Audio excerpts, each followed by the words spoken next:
to lawn bowls, which will be in this year's Commonwealth Games. And let's chat to the 2019 England Bowls champion, Ed Morris, who's from the Essex County Bowling Club based in Southend. Ed is on the line now. Evening to you, Ed. Hi, Victoria. So, Ed, we've already been speaking to a couple of athletes on the programme this evening, and we've chatted to a journalist. And when we're talking about the Commonwealth Games taking place in July, it seems a long way off when we're just into January. But for you, the work will have started way before this, and selection up to it as well, I guess. Yeah, absolutely. The Commonwealth Games is certainly the pinnacle of our sport, so we look a long way ahead, perhaps further than some sports do. And really, you mentioned it there, I had a very good 2019, and that was where it started for me, really. I got an invite to join the elite squad after that, at the end of that season, and we've been working pretty much ever since, so a good year and a half. So for you then, if 2019 was kind of your breakthrough year, was that because at that point that's when it all clicked into place for you and you started to be part of those tournaments and win those titles? Is it that was the case for you, that was when you started winning, or was it that you came into it a bit later on anyway? Well, I've been playing since 2001, so I've got a fair bit of experience now, starting as a little kid. But yeah, I think compared to perhaps some of the other players in our squad, I was a bit more of a late developer. It certainly helps that I got a job working at my club in 2016, and I think that was the year where naturally then I really started taking it even more seriously than I was before, and playing a lot more and having a bit more time to dedicate to the game as well as working at the club. So my results since then have really improved each year, to be honest. And yeah, I think when you win what is the blue ribbon event for our domestic sport in the national singles, that really was perhaps the cherry on top of a good few years of really solid performance, and that was what tipped me over the edge, I think. So for you then, once you as you say, you get that sort of blue ribbon title, immediately do you then think 2022 I want to be there? Well, it was never really on my radar, to be honest, because like I said, I was sort of a bit more of a late developer. I did manage to get in the wider England team for the first time in 2016. So I was, on the fringes of that team, let alone what we call the elite squad, which is it was down to 8 in terms of numbers, and the wider team was 26. So to go from just being in the top 26 to then getting into the 8 was quite a bit of a quantum leap for me, and it was never really on my radar, to be honest. And I was just happy to be invited and get involved. And it's only as the process has gone on, and I had another good year last year in 2020, that really the whole thoughts in my back of my head have now come to the forefront, and that I have a pretty good chance of being picked now. And we're down to the very, very end of the qualification process, and I think our team announcement's imminent now. So how did 2020 compare to what you were used to in terms of how much competition you were able to take part in, how much practice you were able to do when it comes to what we had with different restrictions and lockdowns, etc.?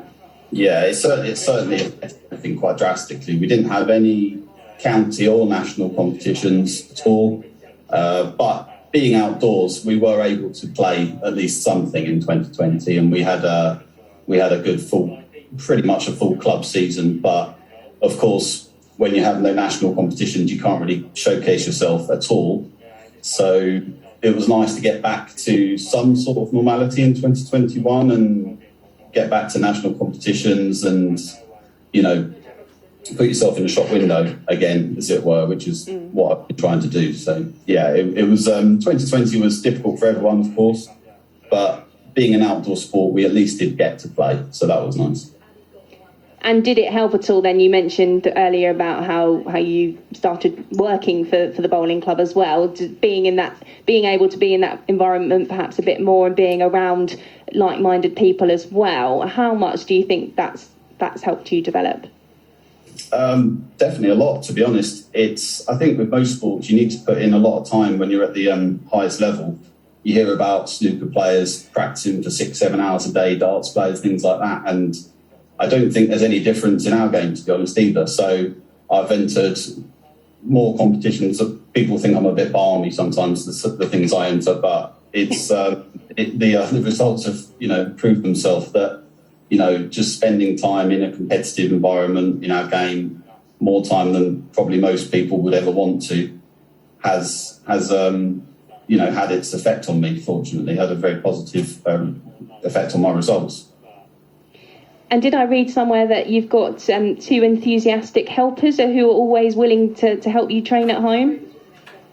At home, yeah, my 2 boys. Well, they're just starting to show an interest in the actual bowls. So they're 5 and 3, and they always like coming to the club because there's lots of space here. But now they're actually saying, "Can you teach me? Can you teach me?" So I've got another coaching job on my hands. But yeah, it's nice to have them on board.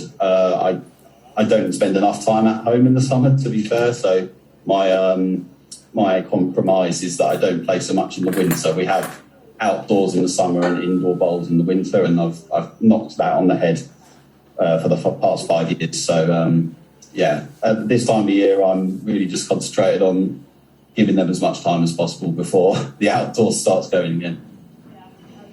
On that note of youngsters and developing them, in terms of lawn bowls as a sport, what's it like with the youngsters coming through and development wise? Are things in a good position? Have you managed to get more people in, or has it been a case of trying to entice people back after having to spend so long indoors? Yeah, it's not as easy as it used to be, definitely. But the thing with COVID, it really hurt us in the short term. But we have not just youngsters, but all across the board. We've had a lot of people come to the club for the first time this past year. We've had a huge amount of influx, which is great. I mean, much needed in the sport as well as our club.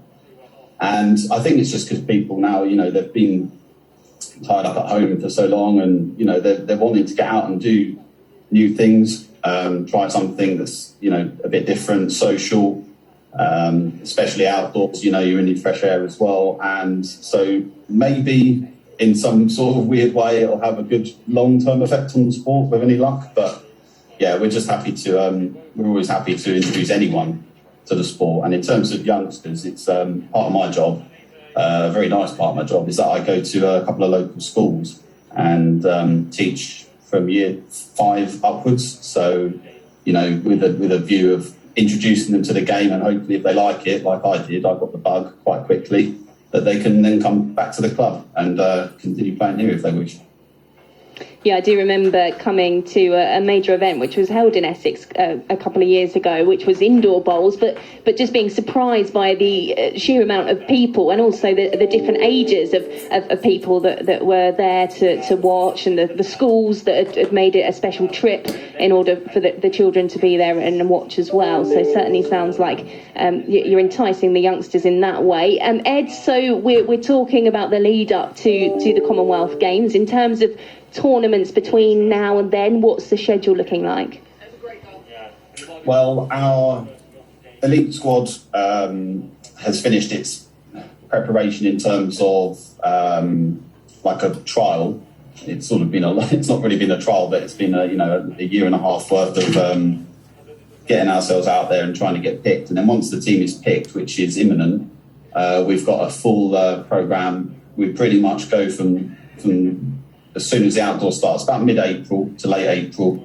We'll be the bowls is held in Leamington Spa, and the greens have actually been relayed. A lot of money has been spent on improving the facilities there. So we're going to get there as soon as we possibly can to get acclimatised. Home advantage, like in any sport, is very important. And if we can get a good knowledge of the greens earlier than all of our potential opponents, then that can only be a good thing. So we're going to get there from the word go. I think the first weekend will probably be at the end of April, and then we'll be going there almost every other weekend, I think. Other than that, I think we've got a couple of team building things in the near future, and we're also working very closely with Loughborough University, who've been very helpful in terms of nutrition and psychology and physiology and things like that. So, yeah, we're certainly not stopping just because it's winter, and most of the rest of the squad do play throughout the winter as well. So I'm the only one, I think, having the winter off completely from playing, and it gives me, since I've stopped playing indoors, it's given me even more of a desire to get back out there come April.